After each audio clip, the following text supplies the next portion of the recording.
Thank you very much. I'm getting you loud and clear from these sides of Kisii County this early morning as you are going to speak with residents of Kisii County to give us their sentiments over the issue of several service rates. And yesterday, as the EPRA was able to review the fuel prices, where we saw that the diesel and the kerosene prices were lowered by 2 shillings. I'll be talking with these citizens of Kisii County so that they'll be able to give us sentiments and what's their feel, and we'll be able so that the courts were able to upheld the service rates, that is the renewal service rates of the new national IDs and the renewal of national IDs and other service rates that were able to be reduced. And I'll be talking to residents to hear what are their sentiments and what is their feel about these service rates and the decrease of fuel prices, whereby some of them are boda riders and drivers. And I'll be welcoming you. Pengine mweze kukaribia katika eneo hili. Tukianza na huyu hapa, ndugu yangu, atueleze jina lako ni nani, na je, unahisi vipi kuhusiana na masuala haya ambayo tuliona kwamba mahakama iliweza kusimamisha na bei ya vitambulisho, kupata kitambulisho upya kaweza kushukishwa tena na baada ya Kindiki kuweza kutoa gazeti ile notice, na vile vile tuliona kwamba mahakama ilikuwa imesimamisha na ikatupilia mbali, na tuliona vile vile vijana bei ya mafuta iliweza kushuka kwa shilingi 2 kwa dieseli na kerosene. Je, hisia zako ni zipi kuhusiana na swala hili kama wewe kama Mkenya? Okay, majina ni Paul Nyariki. Mimi ni mkaaji wa hapa Kisii County.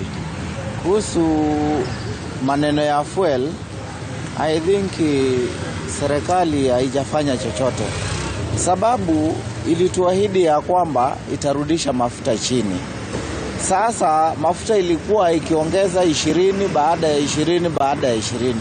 Sasa saa hii kama petroli, nikienda kwa petroli niliona wamesimamisha, mafuta imebaki ya petroli kuwa ile price ilikuwa, lakini diesel wamesukisha na shilingi 2 na mafuta ya taa pia. Mimi naona hii serikali inatufanyia mchezo, hakuna kitu inafanya.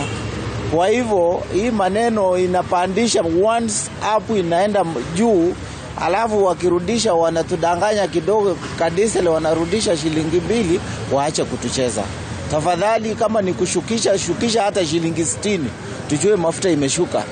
Hiyo maneno mengine kutuambia shilingi next time mpandishe 20 bob, hiyo ni kutupepa wana. Kama ni kupandisha tulikuambia weka hata 500, tujue umeweka mafuta 500. Hiyo tu sana. Asante. Pia tuweze kupata vile vile mkazi mwingine. Tueleze hisia zako, songa tu katikati.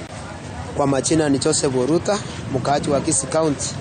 Maoni yangu kwa serikali ni kwamba uhakika ni kwamba maisha yameenda juu, na maisha kwenda juu ni kumaanisha kwamba rais wetu ni kama amesahau ahadi ambayo alitoa kwa Wakenya, kwa sababu alipoingia katika uongozi alipata mafuta iko 130, kutoka 130 kwa mwaka moja, sasa mafuta inaongelea to 20 petroli. Kwa hivyo ni kumaanisha rais, kazi yako ni kutupandishia Wakenya maisha, au waoni Wakenya kwamba tunateseka. Maombi yangu kwamba ikiwa rais uliingia kusaidia Mkenya, angalia mafuta past. Hakuna maneno mengine, hata ukisema eti unga, mahindi, mbolea, hii haitatusaidia kama mafuta bado iko juu. Ukiangalia wamesukisa diesel shilingi 2. Diesel na mafuta ya taa inasaidia nini Mkenya? Maana kama sisi wakaaji wa Kisii tunafanya bodaboda, tunatumia petroli. Petroli imeenda juu, ukiweka shilingi 250 lita, ni kumaanisha kwamba hakuna kazi utafanya. Sasa maisha yamekuwa ngumu, hata wale watu ambao tuko na watoto ambao wanaenda shule, tutaenda kuteseka. Ombi yetu ni kwamba rais uangalie, uifanye kazi ulioahidia wa Kenya. Asante. Na pengine uweze kutueleza hisia zako ni zipi, songa nyuma tu kidogo. Kwa majina mimi naitwa Bernard Mugambi, mkazi na mzaliwa wa hapa Kisii. Kitu ya kwanza, rais mimi naona hii mambo ya kwanza CS Kindiki, hii mambo ya kuongeza DID, tunaona pahali umetarget hizo pesa zenye una target kutoka wanafunzi wa shule hizo, hao 1.5 million student hao wenye wanafanya KCP KCSE, wakitoka ndio upate pesa, tafuta njia nyingine ya kutafuta pesa. Tunajua serikali iko na pesa, lakini njia ya kuitafuta ndio mbaya. Kitu cha pili, Rais William Ruto alihisi kusema, kuna quotes alikuwa anatoa wakati wa campaign, that you can fool some people sometime but you cannot fool all the people all the time. Hiyo quote sasa inafaa kurudi kwake. juu yeye alitudanganya eti akiingia kwa kiti bila ataweka Biblia chini vitu zitashuka chini. Alisema unga itashuka chini. Saizi unga supermarket ndio hii hapa. Saizi unga wa jogoo hapa kwa hii supermarket ni 200. Hakuna vitu zenye zimeshuka totally tangu tumpigie. Zile ahadi zote zenye alituambia sasa imefika pahali tena atuzitaki. Kitu yenye tunataka saizi ni kuangusha tu bei ya mafuta ili Mkenya wa kawaida apate nafuu, pia na yeye apate kitu ya kuweka kwa mfuko. Alisema ataleta kila eti baada ya mwaka mmoja angetengeneza ajira 1,000,000. Kwa saizi mimi sijaona mtu wa bodaboda. Wale watu tulianza na wao hapa pikipiki wote, wale wenye alikuwa naidi eti atainua vijana wa bodaboda, sijaona kijana hata mmoja wa bodaboda ametoka hapa eti amepata serikali ama amesonga kwenda place nyingine juu ya hiyo kampeni. Tulikufanyia kazi roho safi na tukahakikisha umeingia kwa kiti, lakini vile umetufanyia sasa hatuna imani na wewe. Asante sana. Shukrani. Pili nipate mkazi wa mwisho hapa, tueleze hisia zako ni zipi na unahisije kuhusiana na swala hili? Yes, kwa majina ni Obed Nyambega ambaye ni mkaashi wa Kisii County. Mimi swali langu kwa mtukufu rais ambaye ni William Ruto, ningependa kukuuliza ya kwamba ulikuwa unasema mama mboga pia vijana wa bodaboda, wa mama wote na wale wasee ambao ni wakongwe walikuwa wanafaa kupata utulivu kwa ajili ya uongozi mbaya uliotoka. Sasa ningependa kuuliza, mama mboga wanalia pale, vijana wa bodaboda pia wanalia pale. Mimi nimesimama hapa kwa ajili ya kuongea kuhusu mayatima na watu ambao hawajiwezi. Umeongeza mafuta kweli, umeongeza kila kitu kweli. Ambaye ni yatima yuko pale, hana papa hana mama, anaweza fanyaje kupata hii achila kwa sababu umepandisha maisha? Kitu kingine nataka kukuuliza mtukufu rais, kuna viwete pale nyumbani, mafuta imepanda. Sasa watatoka eneo lipi waende eneo gani kwa ajili ya kupata achila yao ya kila siku? Na kitu kingine naomba kukuuliza kwa unyenyekevu, maisha irudi chini, tuendelee kukaa kama mwananchi wa kawaida. Asante sana. Naam, shukran, asante sana. As you have heard, those are the few sentiments of the various Kenyans from these sides of Kisii, asking the national government to see how well these fuel prices will be subsidized so that they'll be able to feel it's either the government is going to increase the prices or lower at once, so that the Kenyan citizen will be able to know what they should be doing. That's all I have from these sides of Kisii County. I'll be passing the mantle back to you in studio.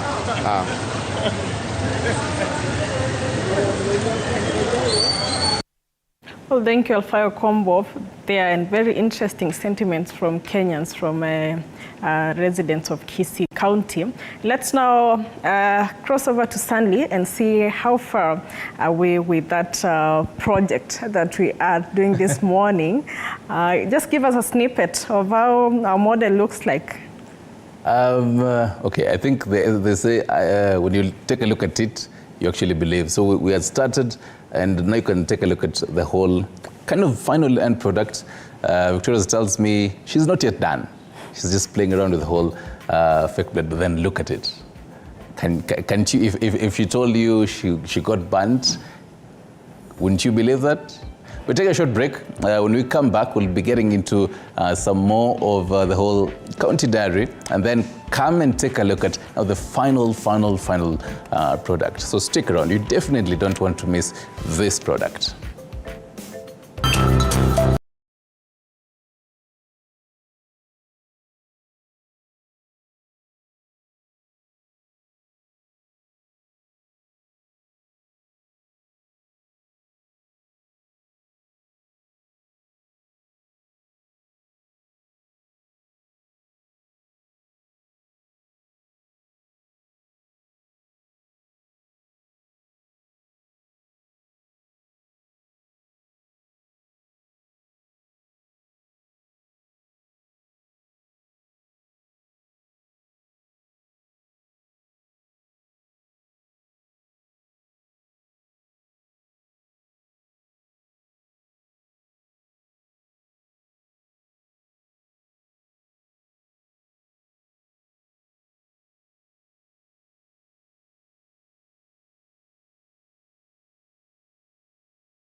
Welcome back. You're still watching Morning Cafe, and as we update on what is happening in different parts of the country, I want to link up with our reporter Julius Mariki all the way from Nyahururu to just give us an update on what we can expect from that region as well as what are the sentiments from Kenyans concerning the recent government U-turn concerning those charges. Specifically, there's a lot of interest in the rates of the ID as well as the passport rates. Mariki? Very good morning here, Nyaringita and Limoki. Today here in Taita Taveta County, we shall be following up various events, happenings, local events with the leaders, local leaders together with the residents, trying to bring people together during this rainy season. But of course, nationally, we have the issue that the government had gazetted to charge Kenyans seeking services. And today, I'll be having another chance to speak to Faustin Mugendi, who will be telling us more about the issue that Waziri Kindiki has revoked the earlier gazetted instructions, and we'll be getting some reaction from him and other residents from Taita Taveta County to know whether they are taking it positively or what are their reaction towards the issue about the registration, whether you are seeking to get an ID or you are going to go and re-register for registration other services in the country. Karibu sana Faustin katika studio hizi pamoja na TV47. Pengine utueleze hisia zako ni zipi pertaining the issue of government services. I think kwanza when we saw that gazette notice, it was shocking for many Kenyans kwamba the government can go to those extremes to raise funds. But let me in a way congratulate them for listening to Kenyans. The outcry has been out there. They have decided to revoke it and revise some of the charges. But still, as much as that is there, whatever they have done is still very little. Let me start with the issue first of all of public participation. The period given for public participation is very short. The minimum period that should be given is at least 3 months minimum for Kenyans to fully participate, because these are things that touch us on a day-to-day life. There are many kids who leave school, they want to get their IDs, they want to get good conduct, and that touch the common mwananchi completely. Knowing that this government paraded itself as a hustler government, some things are just ridiculous that they have put in there. Anyway, that said and done, still things like ID, it's mwananchi's right. You can't charge for that service. The way it has been, I think those charges should have been remained the way they were. That every Kenyan needs to have an ID. Today, if the police gets any body out there who doesn't have an ID, you are taken to court. Yet you have to pay money to get it. It doesn't make sense. It is a constitutional right, and that should have remained there. The issue of if it's a hustler government, the issue of us getting good conduct, it should have remained the way it was, because all these children that live there, they need good conduct to get their jobs, and it's almost compulsory for many employers today. The issue of marriages, what do you want our children to do? Many people now are going to skip them. The issue of Kenyans who have their children out there and now they're coming back to register their children, and it was ridiculous, around 1.2, they have revised it to about 750,000. It still doesn't make sense. What do you want us to do? Not to register our children? What are you saying to Kenyans? I think what is happening is the government has lacked ideas, the very ideas that they promoted during the campaign, that first we begin with production. Production leads to value addition. It leads to, we need to create capital. You can't create capital by overtaxing Kenyans. At this rate, I don't know what will be next. It doesn't make sense. So I think they need to have a forum, ask Kenyans to come and participate. How can you create wealth? There are many counties that have opportunities that are there. They can support those opportunities in the counties and be able to create employment for people, create wealth, create something that we can export and get foreign exchange, stabilize the dollar, and then move forward as a country. But if you think you can raise money for taxation, that I think we are on the wrong path. And I think it will not be sooner or later, in the next 2 to 3 years, I think we will be heading towards collapse. We must raise capital. We raise capital by production, by exports, by ensuring that we create employment. Now the capital base will be, many people will be able to be taxed on payee. But you can't do this. Many employers are already going down, closing or shutting down or reducing the number of employees they have. That means their pay is going to go down. If you're going to increase on fuel, the same. Many people will leave their cars at home. So whatever you're projecting to get on fuel levy, it will have that negative effect. So they have to rethink. And if they don't have people that they can, they don't have people to give them ideas. If the economic advisors have lacked ideas, then let them change them. The government can change them. They bring people who can. Out there are so many people. I say production, production, production. If it's agriculture, if 70% of the people are employed by agriculture, focus on agriculture. Agriculture contributes 40% of the GDP of this country. Are we seeing anything on agriculture? We don't see. Primarily they are saying it's debt repayment. We were focusing on debt repayment, blaming Uhuru. It's too late. You can't blame Uhuru. You are now in government. Uhuru did whatever he did, from whatever efforts he had. We forget Uhuru. You are in government. Let us now work as government. That's the problem. Even Kibaki found this government had no man, but Kibaki was able to put a few things in place, tighten a few corruption issues, and our Nino came from about 300 billion to almost $1 trillion. We were almost to finance our budget by almost 90%. But this government, and it didn't raise any taxes. So what is the problem?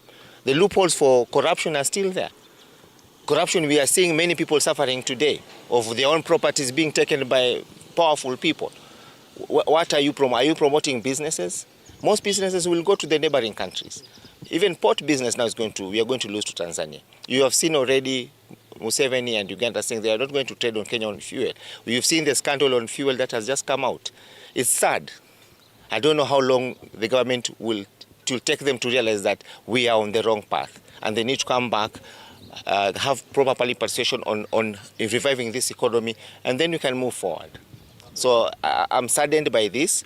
The 10 days or whatever they have given for public participation is nothing, and we need to rethink and listen to the people. The way they have listened and revised some of those things that they have done, there's nothing they have revised. It's just to me, it's like a joke. Yeah. Well, thank you very much, Faustin. And that is Faustin Mugendi here from Voi, just speaking to us on this issue about the government services. And we shall be seeking more views from other residents here in Taita Taveta County, and of course following up on the current affairs. From Taita Taveta, I take it back to you in studio. I'm Julius Mariki Mwakivo. Well, thank you, Julius Mariki, for that, all the way from Voi. And from Voi, crossover to Nyahururu, where we link up with our reporter Laban Muhinda to give us an update of what we expect from that region, as well as resident sentiments concerning the issue of raising the government service fees, as well as the issue of fuel prices. Naam, shukran sana mwenzangu kwenye studio kuu za Nairobi, na kupata kwa njia mbashara zaidi nikiwa hapa mjini Nyahururu, huku ni kaunti ya Laikipia. Na kufuatia mvua kubwa inayozidi kunyesha humu nchini, kumekuwa na uharibifu wa mali, vile vifo vimeweza kuripotiwa katika sehemu tofauti humu nchini. Nami hapa ningependa kujiunga na baadhi ya wakazi kutoka mji huu niweze kupata maoni yao kuhusiana na swala hili. Je, wanaona kuwa nchi ya Kenya tulikuwa tumejipanga vilivyo ili kukabiliana na athari za El Nino? Karibu sana ndani ya TV47, kisha baadaye utueleze majina yako na utupe mchango wako kuhusiana na swala hili la mvua ya El Nino. Asanti sana. Kwa majina naitwa Jega Francis kutoka kaunti ya Laikipia, mji wa Nyahururu. Yangu nataka kusema ya kwamba Wakenya hawakuwa wamejitayarisha vizuri, maana ile message ambayo tulipatiwa ama ujumbe ya kwamba watabiri wa hali ya anga walishanganyikiwa, hata sisi tukashanganyikiwa. Maana wengine walisema kuna mvua, alafu baadaye tunasikia mvua haitakuwa kubwa. Kwa hivyo Wakenya hawakuwa wamejitayarisha vizuri, na ndipo ninasema ya kwamba watabiri wa hali ya anga wapate kupatia Wakenya ujumbe ambao sio wa kuyumbayumba kila mara.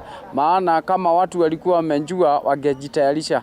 Ndiposa unaona sehemu zingine kama Isiolo Marsabit, upande wa Nairobi, pande zingine unaona watu wanabebwa na maji, kuoneshana ya kwamba watu hawakuwa wamejitayarisha, bali watu walikuwa wamechanganyikiwa hata kwa ujumbe huu ya kwamba kutakuwa na mvua kubwa. Kwa hivyo ni vizuri tuwe na mambo ambayo yatatuweka pamoja na ujumbe wa kuonyeshana ya kwamba Wakenya watajua ya kwamba tukisema kuna El Nino ama kutakuwa na mvua mkubwa, basi watu wote wanajulishwa ili watu wanajipanga kufuatia hiyo hali. Na inasemekana kuwa serikali ilikuwa imeweza kutenga fedha za kukabiliana na athari za El Nino. Unaona kuwa wakati huu inastahili serikali iweze kuwajibika vilivyo, zile fedha ambazo walikuwa wametenga kukabiliana na El Nino ziweze kutumika kwa minajili ya kuweza kushughulikia wale ambao, familia ambazo zimeweza kuathirika na El Nino? Hiyo ni ukweli, kwa sababu kama pesa zilikuwa zimetengwa, naona kwangu zinastahili kutumiwa kwa hiyo janga. Wenye ambao wamefurushwa na maji wajengewe mahali ama waondolewe mahali kuna maji, maana kuna zile fedha kutoka kaunti zote. Kwa hivyo sisi kama wananchi tunaomba ya kwamba kaunti zote zitumie zile pesa ambazo zilitengwa na serikali za kutumia wakati wa El Nino. Kwa hivyo tunaomba hayo. Naam, shukrani sana. Vile vile ningependa kupata maoni ya mkazi mwingine aweze kutuambia yeye anahisia zipi kuhusiana na utaarifu wa Kenya katika kukabiliana na majanga kama ya El Nino. Mimi naitwa Charles Ohome na mimi ni mkazi wa Nyahururu. Nikiongea juu ya mvua ya El Nino, naona kwamba kuna mambo mengi ambayo haijafanyika, kwa sababu niliangalia maji ambayo ilikuwa yanataramuka kwenye coast huko Maridi. Sasa hiyo maji ilikuwa mingi sana. Nikajiuliza, gavana wa huko kweli ametega hii maji yote inaingia kwenye Indian Ocean? Tena nikaangalia ingine huko Madera, nikajiuliza, na haya gavana, hii serikali imetega hata 10,000 ya hiyo maji na kuna kuwa na kiangazi kikubwa sana. Kwa hivyo serikali lazima ifikirie kabla mvua haijanyesha kuangalia mambo ya harvesting. Mambo ya harvesting ndio inaweza kumaliza hata njaa. Na hata kwingineko, hata hapa Nyandarua ama Laikipia, serikali ifikirie juu ya kuwa na maji kabla mvua haijasimamisha. Naam, shukrani sana mwenzangu, na kama vile ambavyo umesikia, hayo ndio maoni ya baadhi ya wakazi kutoka mji huu wa Nyahururu. Na kutoka kwangu mie Laban Muhinda nikiwa hapa mjini Nyahururu, huku ni kaunti ya Laikipia, sina la ziada ila kuregesha usukani kwako studio. Well, thank you, Laban Muhinda, for that. And let's now get what we expect to be happening around the city. With me, I have Chapter Boyd here. Hey, Sasa, it's been a minute. I'm good. It's been a minute since I was with you on set. It's been like more than 2 months, actually. It's 1 month, Limuki. Last I was here, I was with Nyaringita. Okay. Nime overdue. Okay. What do you expect today? We're expecting a lot from the newsroom today with the Deputy President Rigathi Gachagua has already officially opened the annual Engineers Convention in Mombasa. So he is currently in Mombasa and we are following up on the story, and we shall be briefing, of course, in our subsequent bulletins. We're also expecting Romania President Klaus Iohannis is expected to visit the United Nations Environmental Program, that's the UNEP offices, to discuss matters conservation. And of course, he is in, this is the second day of his visit to Kenya. After this, he'll be headed to Tanzania. And he's here for a 3-day trip, so he's expected to end his state visit tomorrow in Kenya before he heads to Tanzania. Another thing we are following up on is the National Dialogue Committee. That is, they are meeting today at the Bomas of Kenya for deliberations on the national cohesion as part of the final drafting. Remember, they have embarked on the final drafting right now before the final deliberation of the report now. Final report, yes, to the National Assembly, then to the Senate before it is officially passed to become a law. Apart from that, we're expecting government spokesperson Dr. Isaac Mwaura is expected to give an update on the ongoing national and county level tree planting and growing of 15 billion trees restoration campaign, foreign travel, and cost of living. Of course, that's a lot that we are expecting from the government spokesperson, Isaac Mwaura. But remember, Kenyans were on a holiday on Monday with the government having a target of 100 million trees. If indeed we did achieve that, then we are on the right track in achieving the 15 billion target by 2032. Apart from that, we're having the day 2 of the second procurement and supply chain dialogue at the Kenya Institute of Supply Management. That's a dialogue that is going on in Mombasa, and the conference is aimed at creation of awareness in the procurement sector. It was officially opened yesterday by Deputy President Rigathi Gachagua in Mombasa, where he really heaped praise on procurement officers and said that, you see, these people are good, but it's only 5% of them that are rotten apples. That's exactly what he said. So he said we should actually be congratulating these people. Otherwise, the conference is aimed at raising awareness on the procurement sector, on the pros and cons of it, and also you see the side of corruption, also the good side of it. That's part of what we are following up on. Apart from that, we're having international conference on child protection in Africa. That is expected to start today and is going on for some time.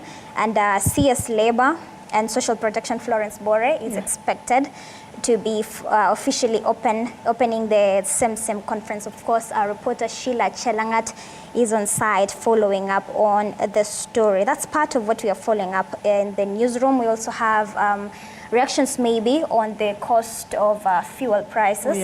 Because you see kerosene reduced marginally by 2 shillings. And that's diesel and kerosene that reduced. We're having a petrol remain the same as 217 shilling. We're expecting the public, of course, to be giving their opinions on the same. Great.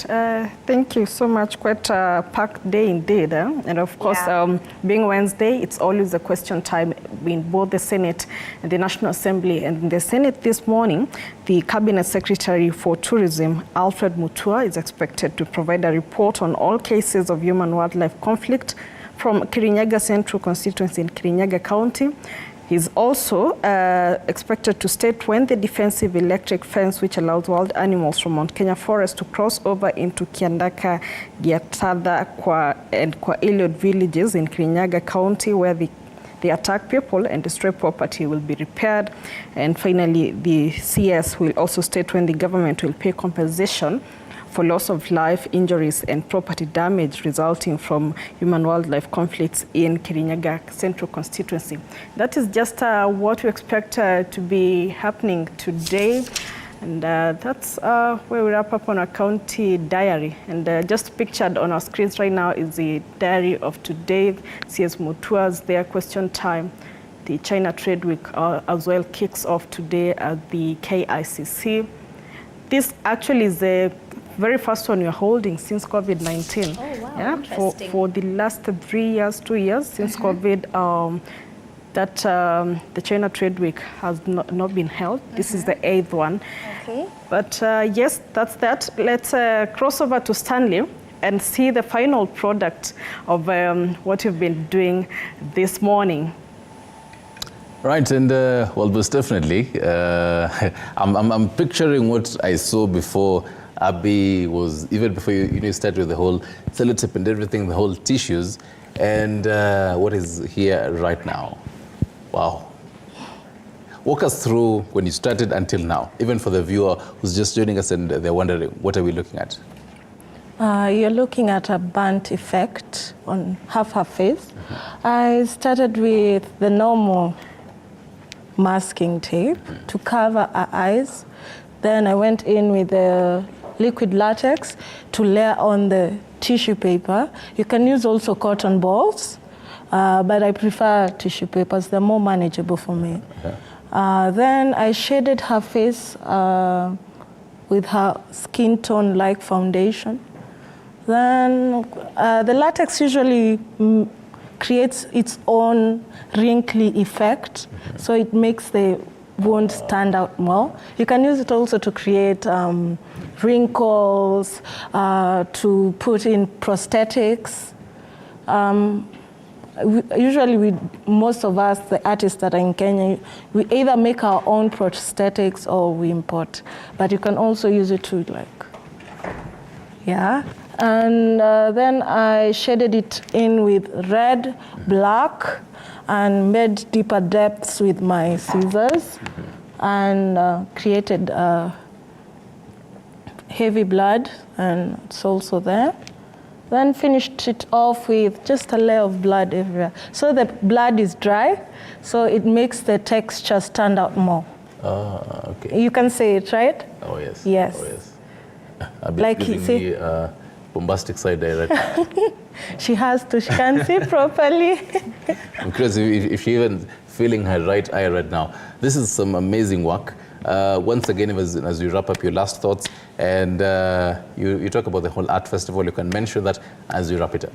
Okay, we have an art festival on the 26th of November at Wine Tales. Buy your tickets, join us.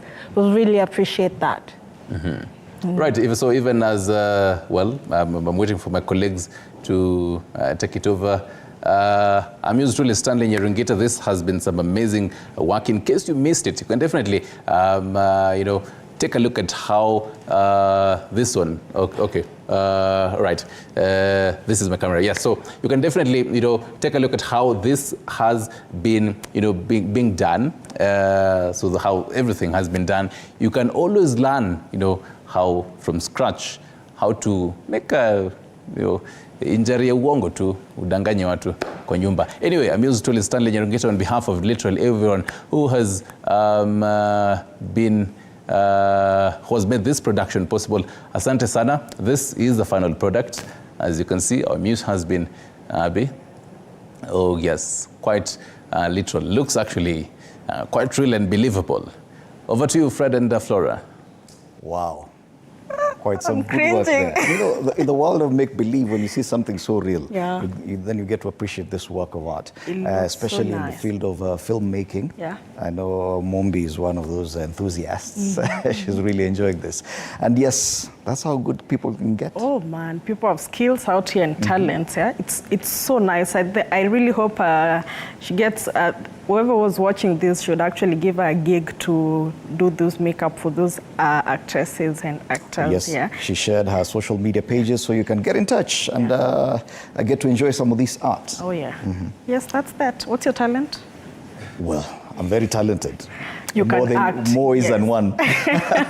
But we'll talk about that later on. Well, this is where we wrap up the show for today. Thank you so much for keeping us company from 6 a.m. up until this time. My name is Fred Indemule. And I'm Flora Limuki. See you tomorrow, same time.